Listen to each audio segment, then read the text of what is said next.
to begin with, we are on DaHanG, who picks up that red armor. And if we are to switch over production, there we go. And DaHanG is going to pick up the shards as well as the plasma. And so this is an okay start, but he's kind of lacking. He's lacking that rocket, he's lacking the lightning gun, and he's trying to work out what is safe to do right now, because Rapha is quite intimidating. He does manage to steal away that lightning gun, and now he can kind of push onto the open map. Does spot Rapha in the distance there, spamming some plasma, and still Rapha keeping him off open map, and that's pretty crucial. Look at the pressure coming in now. Oh my god, Rapha's actually going to get a huge amount of damage, and DaHanG stands his ground, and he's going to pay for that with his life. Perhaps an ill-fated move by DaHanG. Great start for Rapha there. How much does this small... Oh, here we go again. Rapha with a double rocket will take out DaHanG, add up 2 more, and DaHanG spawns right next to him, but gets away. How much does this morning's... Oh, Rapha will chase this one down and quickly race into a 3-frag lead. DaHanG can't get away from his compatriot. The question I've been trying to ask is, how much does this morning's match play on this one? Does it play any role, or is it a mental block for DaHanG perhaps?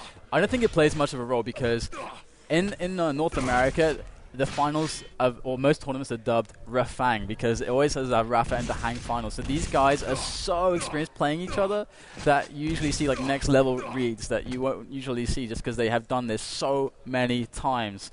And these guys always have great games together. And as you say, in a 3-0 lead, Rapha, somehow managing to catch DaHanG repeatedly. And DaHanG maybe overstepping, maybe getting a little bit too greedy. And Rapha's going to capitalize. I mean, of course, it is the world champion, Rapha. He gets that mega health. And this is going to allow him to really pressure. And what he wants to do right now is try to control all the angles and choke points to limit as much as possible the options of DaHanG and just starve him out. 3 frags is actually something comfortable. He doesn't feel like, okay, I need to get a frag. He's like, I just want to limit my opponent.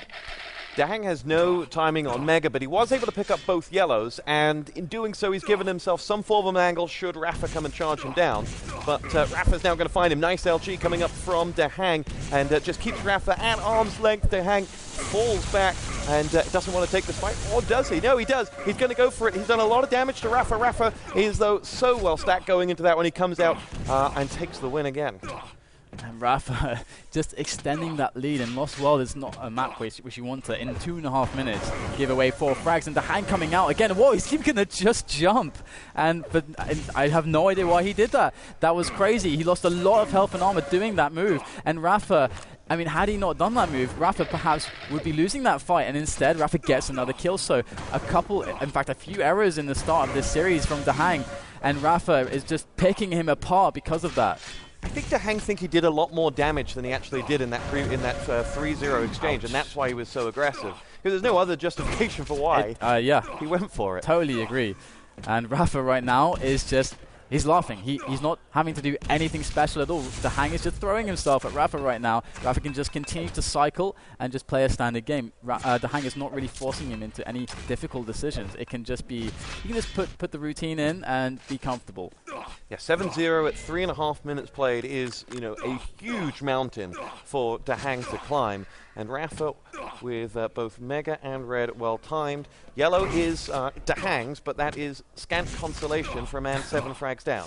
Yeah, that is definitely a good way to put it. And Rapha, after the Mega pickup, can then again pressure. It's all about making sure that you can keep your opponent away from the big items, and then finding that moment to take them, and then straight back again to pressure. You can see Rapha doing exactly that. The spam coming out there, and actually DaHanG finding his moment to move up the stairs, and this is a great move from DaHanG. He's doing so much here, so much, and Rapha is now on the back foot. DaHanG still has more work to do though. Rapha just barely picking up enough health to survive the storm. That is DaHanG, but look at the rocket just connecting there with DaHanG, and oh, I feel so bad for him. That was really... He found a split-second decision, like a micro decision, and that is something that only the best players can make, and just stolen away from him by Rapha. And he was a centimeter away from dropping down on the red. Now he's over at yellow. Rapha's going to rocket him away, and DaHanG tries to find his way out of here, but can't. And Rapha is just a monster right now, making no unforced errors, and just, well, when he is making any form of an error, he's got such an arsenal of health and armor to give him a buffer. Exactly. 10-0. Yeah, this is not looking like something we would expect from these two guys. I mean, again, both extremely good players, world-class players. two of the best players in the world, and they know each other so well. It's very rare you see such a score separation between two giants such as this. And DaHanG, though, you know, he has another map after this to look forward to. I hesitate to say that he's given up already, but with 11 frags halfway in Lost World, a map that can be very low scoring, Rapha can hold on to this lead all day, and he just picks up another frag, and finally we do see the GG, which I was expecting. And we're going to move on to the next map, and Rapha